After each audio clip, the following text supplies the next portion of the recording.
Chapter 11. Living as a Dog. The set was a sprawling, carefully crafted replica of a suburban park.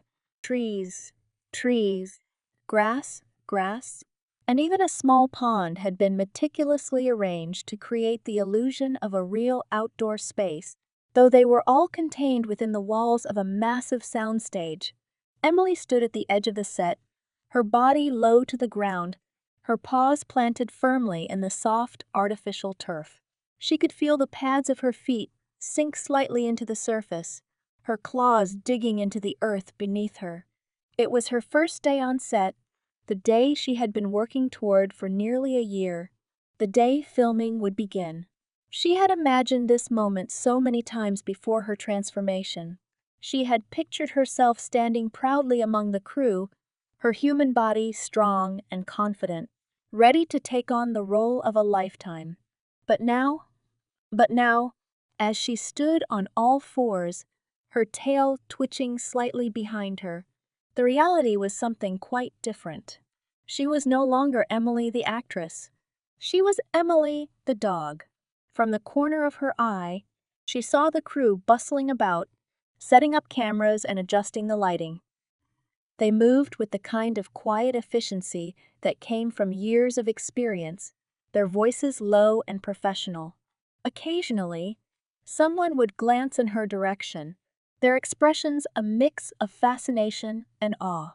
She could feel their eyes on her, could sense the way they were watching her, not as a person, but as a spectacle. She was the centerpiece of this film, the living, breathing embodiment of the character they had envisioned, and she had become something far beyond what they had expected. Okay, everyone, let's get ready for the first scene. The director's voice rang out across the set, his tone brisk and authoritative. He was a tall man, with sharp features and a commanding presence, the kind of person who could easily control a room or a set.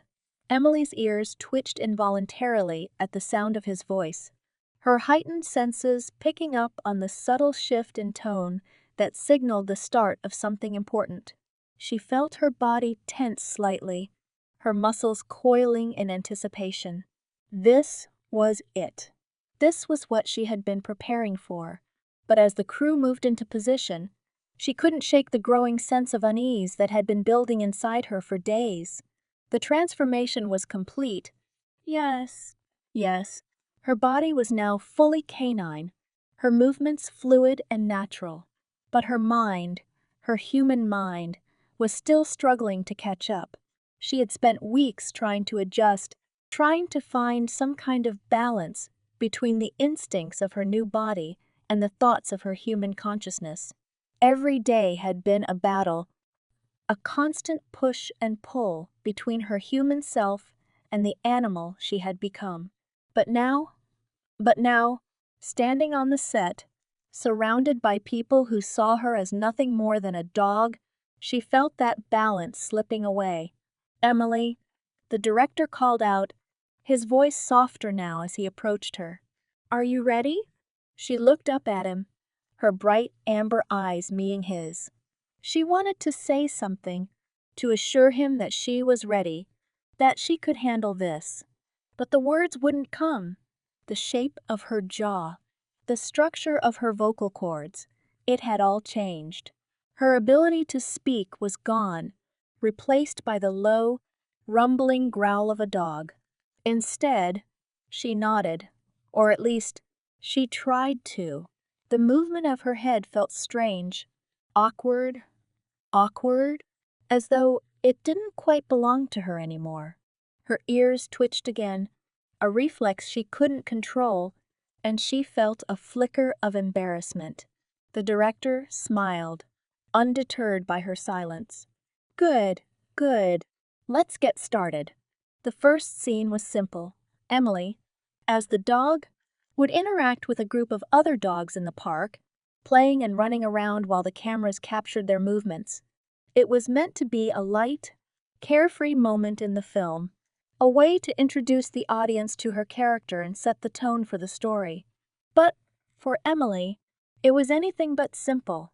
As the other dogs were led onto the set, real dogs, with real canine instincts, she felt a strange sense of disconnection. They moved with an ease that she envied, their bodies fully in tune with their environment, with each other. She watched them, her eyes tracking their every movement, and for the first time, she felt truly different. They were dogs. She was something else. Action! The director called, and the scene began. The other dogs immediately sprang into action, running across the set, barking and chasing each other with wild abandon. Emily hesitated. Her body knew what to do. She could feel the instincts rising within her, urging her to run, to play, to join in. But her mind was still caught in the web of human thought, analyzing every movement, every sensation. Just move, she told herself. Just let go. Slowly, tentatively, she took her first step forward. Her paws moved across the soft turf, her body shifting into a low, graceful run. The muscles in her legs responded easily, her newfound strength propelling her forward with a speed and agility that felt both exhilarating and terrifying. For a moment, she forgot herself. The wind whipped through her fur, her ears flattened against her head as she ran, her heart pounding in her chest. She could feel the ground beneath her, the rhythm of her paws hitting the earth in perfect synchronization. She was moving, acting, living as a dog, and it felt good. The scene went on for what felt like hours, though it was probably only a few minutes. Emily ran with the other dogs, her body fully immersed in the moment, her instincts taking over. She barked, growled, growled, and even played with them, her tail wagging with a kind of joy she hadn't felt since the transformation began. But as the director called cut, and the scene came to an end, the sharp edges of reality began to creep back in. The other dogs were led off the set by their handlers, their roles finished for the day. Emily stood alone in the center of the park, her breath coming in short, quick bursts as she tried to steady herself. She had done it. She had performed the scene perfectly, but the exhilaration of the moment was quickly fading, replaced by a gnawing sense of unease. What am I becoming? The thought hit her like a punch to the gut, and she felt her legs tremble beneath her. She had been so caught up in the scene, in the act of being a dog, that she had almost forgotten who she was. The line between Emily the actress and Emily the dog was blurring, and she wasn't sure she could pull it back. Emily, that was incredible. The director's voice cut through her thoughts, and she looked up to see him approaching, a wide smile on his face. You're a natural. The way you moved, the way you interacted with the other dogs, it was perfect. She wanted to feel proud of his praise. She wanted to believe that she had done something amazing, something worthy of recognition. But all she could feel was a deep, sinking sense of loss. She wasn't acting anymore. She was living it. The rest of the day passed in a haze. Scene after scene, Emily found herself slipping deeper into the role, her human thoughts fading into the background as her body moved on autopilot. She ran, barked, barked, and played with the other dogs, her instincts guiding her every move. The crew watched her with a kind of reverence, their eyes wide with disbelief at how real she had become. But that was the problem, wasn't it? She wasn't just acting like a dog. She was a dog. By the end of the day, her body was exhausted, her muscles aching from the constant movement. She collapsed onto the padded mat that had been set up for her in the corner of the soundstage, her breath coming in slow, steady pants. Her fur was damp with sweat, her heart still racing from the day's work. Emily? A voice called softly, and she looked up to see Paul standing nearby, his expression concerned. He had been watching her closely all day, his sharp eyes tracking her every movement. He had seen the way she had slipped into the role, the way she had let go of her human self. He knelt down beside her, his hand resting gently on her back. "How are you feeling?" She didn't answer right away. How could she? She wasn't even sure what she was feeling. Her body was tired. Yes, yes, but her mind was a mess. The lines between her human thoughts and her canine instincts were becoming harder and harder to separate, and she wasn't sure if she could pull herself back. I don't know, she admitted finally, her voice rough and low. I don't know who I am anymore. Paul's hand remained steady on her back, his touch warm and comforting. You're still Emily, he said softly. You're still the person you've always been. This is just a role. Ah, performance. She shook her head, the movement awkward and jerky. It doesn't feel like a performance anymore. It feels like I'm becoming something else. Paul's expression grew thoughtful, his eyes studying her closely. You've been through so much, Emily. Your body has changed in ways that no one can fully understand, but your mind, your soul is still yours. You're still in control. Was she? She wasn't sure anymore. The more time she spent in this body, the more natural it felt. The way her muscles moved, the way her senses responded to the world around her. It was all becoming second nature. And that scared her more than anything.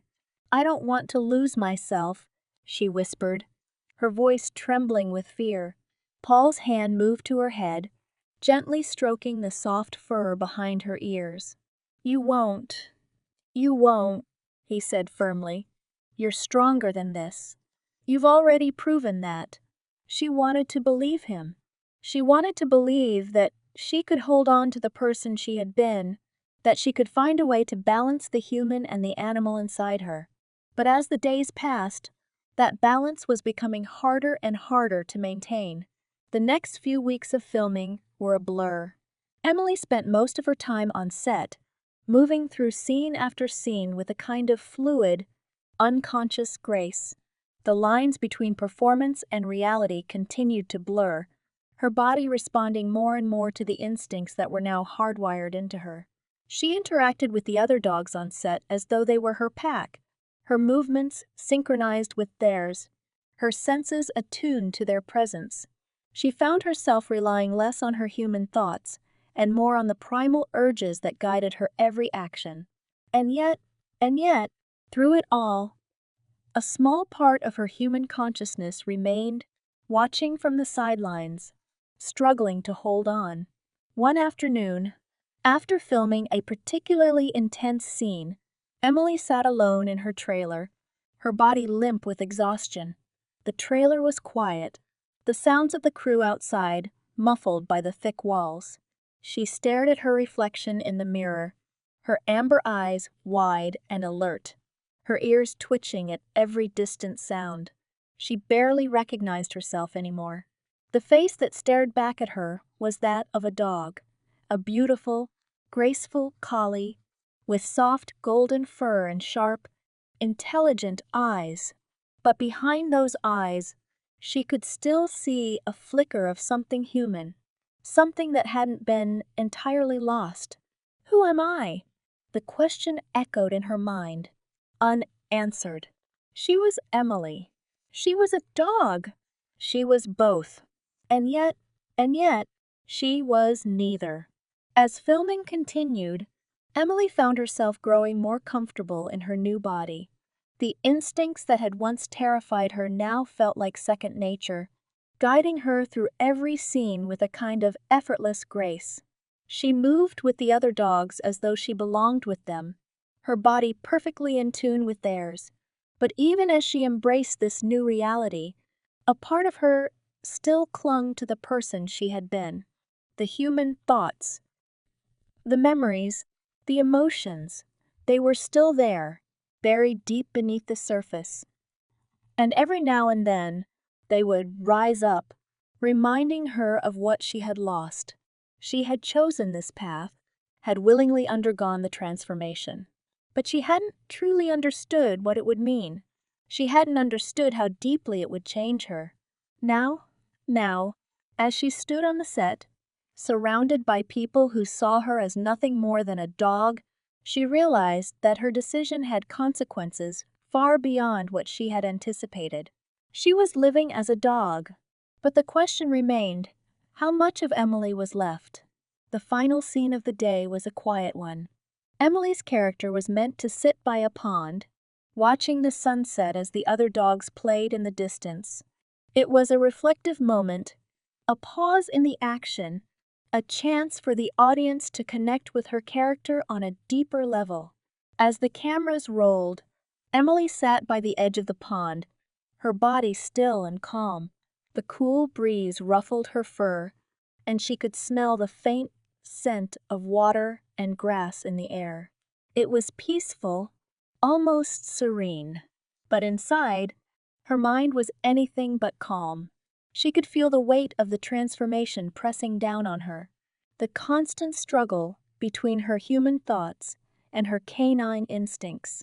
She had come so far, had achieved so much. But at what cost? As the sun set on the horizon, casting a golden glow across the set, Emily closed her eyes and took a deep breath. For now, she would live as a dog. But the battle for her soul was far from over.